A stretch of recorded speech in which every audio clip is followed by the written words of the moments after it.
Yo, happy Monday to all the real ones out there. I hope everybody had a good weekend, and it is time to talk some Giants football as Joe Schoen is trying to continue to find ways to better this roster as he has made 5 roster moves, 2 players being cut, 2 players being signed, and a very important player being elevated off the PUP list. We'll talk about that around the corner. But first, subscribe to the channel. We put out free, informative, entertaining updates every day on the New York Giants. And it is game week, which means it's competition week here at Chat Sports. My guy Jeremy Chuggs hosts our Texans Today channel, and he has challenged all Giants fans, saying the Texans are better, but their fans are bigger and better as well. Let's prove him wrong. Let's beat him in subscribers picked up this week. So hit that sub button.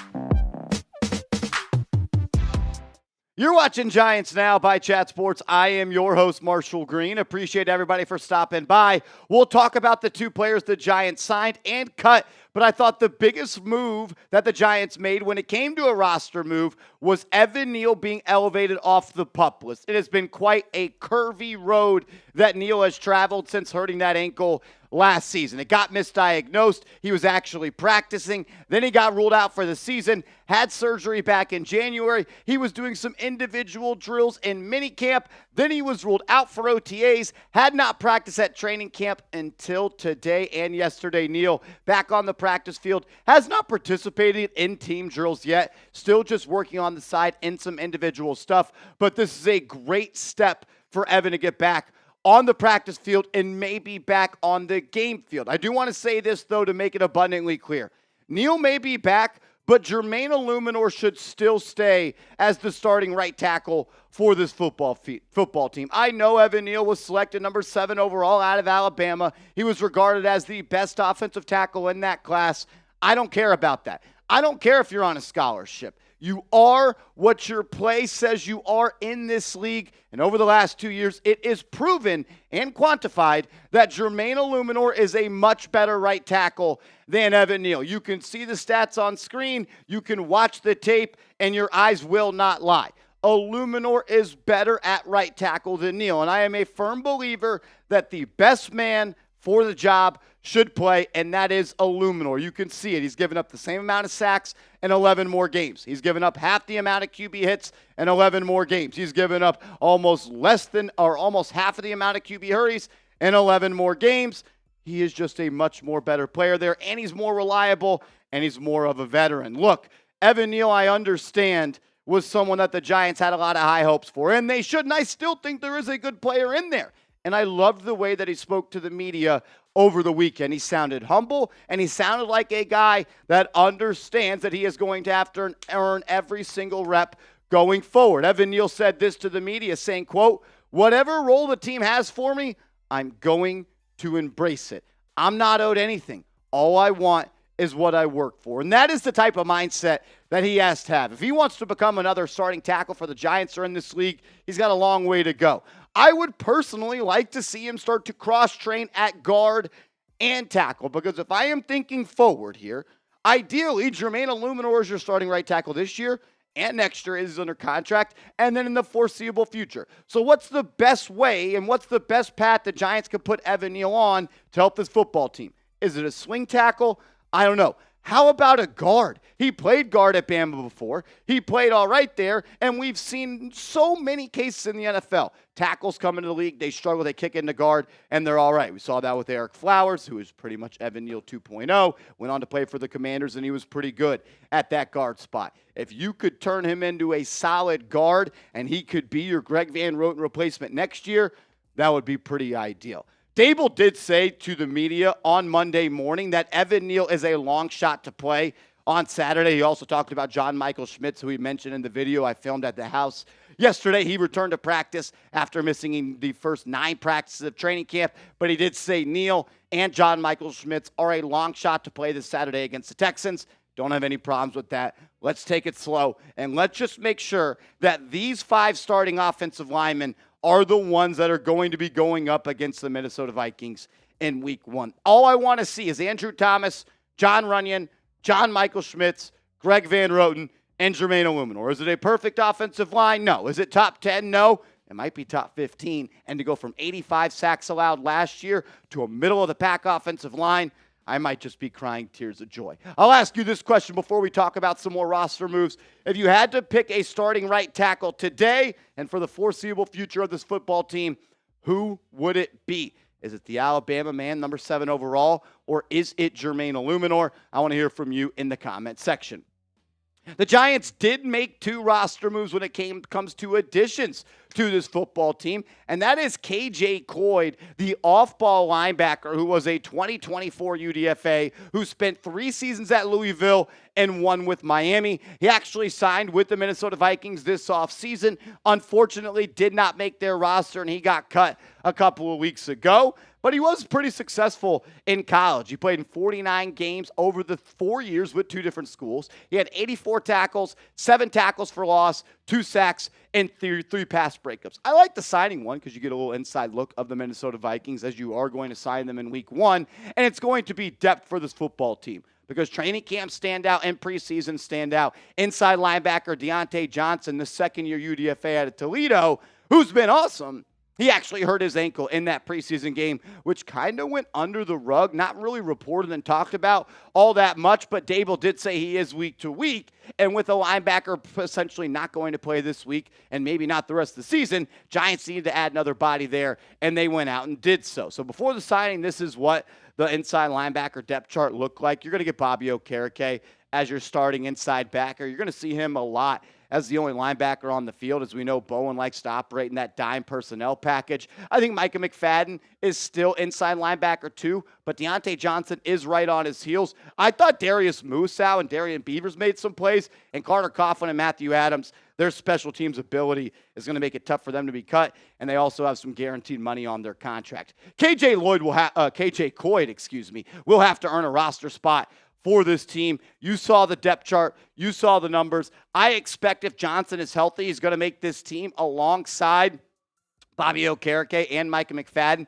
I think the Giants keep 2 more linebackers, and I just don't see that being Cloyd unless he just comes into preseason week 2 against the Texans and week 3 against the Jets with his hair on fire and he's making plays all over the team. He'll have to earn a roster spot, but he's got an opportunity. And as a player trying to make an NFL team, that's all you can really ask for. Give me a chance, and let me make the most of it. We've got 3 more roster moves to talk about the Giants. They signed a running back. They also cut a running back, and they cut a cornerback as well. We'll talk about that in a second, but first, I got to give a huge shout-out to today's sponsor, Game Time. If you're looking to buy tickets to a Giants preseason game, a Knicks game coming up around the corners, they're going to be opening up against the Boston Celtics on day 1. Get hooked up with Game Time. So open up your app store, type in Game Time, download the app, create an account, and use that promo code ChatSports for $20 off your first purchase where terms do apply. Things that I love about Game Time are you get last-minute tickets and flash deals. You get views from the seat in app, and you get the lowest price guaranteed. Prices actually drop as the events get closer. So if you're a procrastinator like I am, Game Time is the app for you. And if you're tired of when you get to checkout and all of these different ticketing apps out there and the price that you're supposed to pay is a lot higher than the price you saw, check out Game Time. The all-in pricing feature that they have is awesome. That's my favorite thing about it. So when you see it's 4 tickets for $100, you pay $100. And it's more than just Giants games. You go to concerts, you can go to theater events, you go to comedy shows, and so much more. So get hooked up with the best ticketing app out there. And if you use the promo code ChatSports, you're going to get $20 off your first purchase where terms do apply. So download the app, create an account, use the promo code ChatSports, that's ChatSports, and get $20 off your first purchase. I'll make sure all that information is clickable down in the comments and description of today's show. The Giants also signed a 2024 UDFA running back to the team, Lorenzo Lingard, as they did cut a running back, who we'll talk about in a second. Actually, cut 2 running backs over the past week. Lingard is a 2024 UDFA who spent 2 seasons at Miami, 3 with Florida, and 1 with Akron. He was doing his rounds in college. Seems like a lot of fun. Spent some time with the Jacksonville Jaguars this summer before being cut back on August 4th. And in college, in 52 games played, 186 carries, 927 yards, and 7 touchdowns. Look, I don't want to be rude to Mr. Lorenzo Lingard, but this is a preseason body. The Giants right now, before they made this move and after they made the move of cutting Jacob Saylors, who we'll talk about in a second, they really only had 4 running backs on this team. And with Saylors, who you thought maybe was going to give you some juice coming out of the UFL, it just didn't work out for him. Not because of a lack of talent. I think it was more so a lack of opportunity, and it was other backs grabbed that opportunity and ran with it. Turbo Miller has been awesome. Tyrone Tracy has looked good. And Eric Gray, who I thought maybe was on the roster bubble, he just went 48 yards to the crib and had almost 100 yards of total offense against the Detroit Lions. And it almost seems like he has cemented his roster spot. I think Giants are going to keep 4 running backs this year. And I think it's the ones of the pictures you see: Singletary, Gray, Tyrone Tracy, and Dante Miller. Miller also made a play on kickoff that I thought is going to help him if you're going to be at the bottom of that depth chart. But also you get a little Lingard as well. Maybe you'll see some carries from him against the Texans or Jets next week. With the Giants signing 2 players, that means they had to cut 2 players. And I just want to say thank you to Kaleb Hayes, 2023 New York Giants UDFA, who spent the year on the practice squad. Maybe the Giants try to bring him back to the practice squad or something along those lines. But the corner, it just unfortunately did not work out for him. And this is now what your corner depth chart looks like. Still Deonte Banks at CB1. Cordell Flott is dealing with a little bit of a quad injury. He did not play against the Lions, and I think his spot right now is up for grabs. I think that CB2 spot is up for grabs. I think Drew Phillips is cementing himself as that starting slot corner. Trey Hawkins played good in the preseason, but I got to see him do it in game action. Trey Herndon had that pick, but then he fumbled it away. So some positive and some negative there, but the ability to show that he can make some plays. And we know Isaiah Simmons is going to play all over the field, but I think Nick McLeod is going to be the guy. If it's not someone that's not on this roster, will most likely be your starting CB2. So to recap today's show, the Giants, they made 5 roster moves. Evan Neal comes off the PUP. Kaleb Hayes, a 2023 UDFA corner, he was released, as well as a UFL running back star, Jacob Saylors. He is no longer a part of this team. As the 2 additions, linebacker KJ Cloyd and Lorenzo Lingard, the halfback, have now joined this roster. And look, Joe Schoen has been known as someone that's always going to do whatever he can to try to improve this team. The Giants will continue to shuffle the back end of that roster until they have to be cut down to 53. I expect many more roster moves to come, and those spots, 85 through 90, those are going to be 5 roster spots that will be open for grabs, and really just opportunities for people to prove themselves and make themselves a part of this roster. We don't have to go there. We're good there. Shout out to everybody that tuned into today's show. If you haven't yet, hit me up on social media. I'm on Twitter. I'm on Instagram. @MarshallGreen_ is the handle on both of those platforms. If you're on them, give me a follow, show some love, and let's go talk some New York Giants football over there. We'll be live on the channel coming up in a couple of hours, so sub and turn your notifications on.